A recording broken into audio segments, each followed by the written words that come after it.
There is a famous research from Harvard University about what most enhances our quality of life.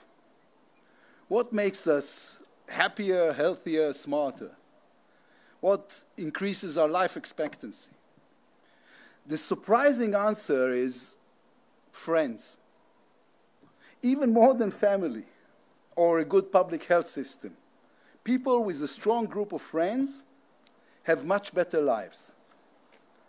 This is true about people and no less so about countries.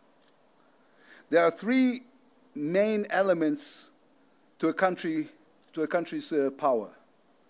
Its economy, its military, and its diplomatic ties. That is friends. That is all of you sitting here. The State of Israel is one of the only countries established thanks to a decision made by our friends.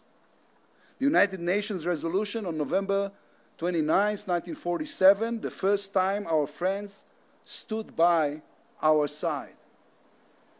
These days, people tend to disparage diplomacy, to assume the world is only run by power and interests.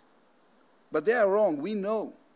We remember how 33 diplomats spoke into a microphone and said, yes, and a country was established.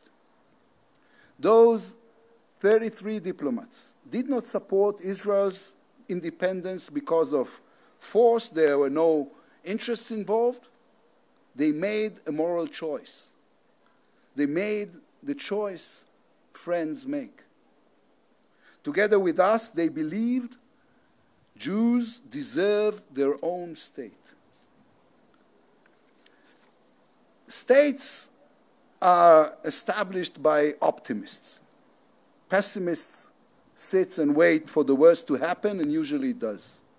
Optimists try to make their dreams come true. I know most of you by now, and I know the stories of your countries. Garibaldi in Italy, Mahatma Gandhi in India, Jomo Kenyatta in Kenya. All very different stories, all with one thing in common. Our nations were created because there was a magical coming together of circumstances and ideas that made people believe in the impossible.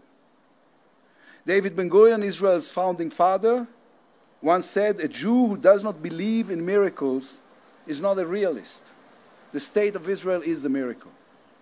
But miracles do not happen by themselves. They need to be helped. They need an army to defend them, an economy to support them, and good friends to stand beside them. This past year, a new government was established in Israel, which also set out a new policy direction. We opened new embassies and consulates in the United Arab Emirates, in Morocco, in Bahrain. We appointed more than 40 new ambassadors around the world. We created new and exciting partnerships, like the Negev Summit, where 6 foreign ministers, in an extraordinary and intimate atmosphere, formed new cooperations that is changing the Middle East. Like our renewed relations with Europe restored on the basis of dialogue and honesty. Like our return to Africa and acceptance as an observer to the African Union after too many years. We also strengthened our most important alliance with the United States. Opponents of our alliance tried to test it in a vote in Congress on funding of the Iron Dome. It ended up with a majority of 420 Congresspeople in favor to only 9 who opposed.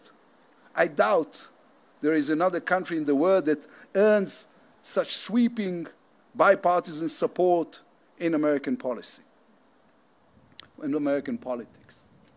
It was an impressive display of friendship and an expression of an alliance based on shared values. More tests awaits us, all, and we need to cooperate with you all to make the world a safer place. First and foremost, there is the Iranian threat, a fundamentalist terror state trying to achieve a nuclear capability. The world cannot afford a nuclear Iran. It would cause a new arms race, endangering everyone on the planet. My friends, I will stop here with the threats because this is a happy day. I do not want to discuss dangers, but rather possibilities. The world is slowly emerging out of COVID. This Independence Day is also our Independence Day from pandemic and masks. And I'm glad that our masks have come off and that we are once again seeing friendly faces.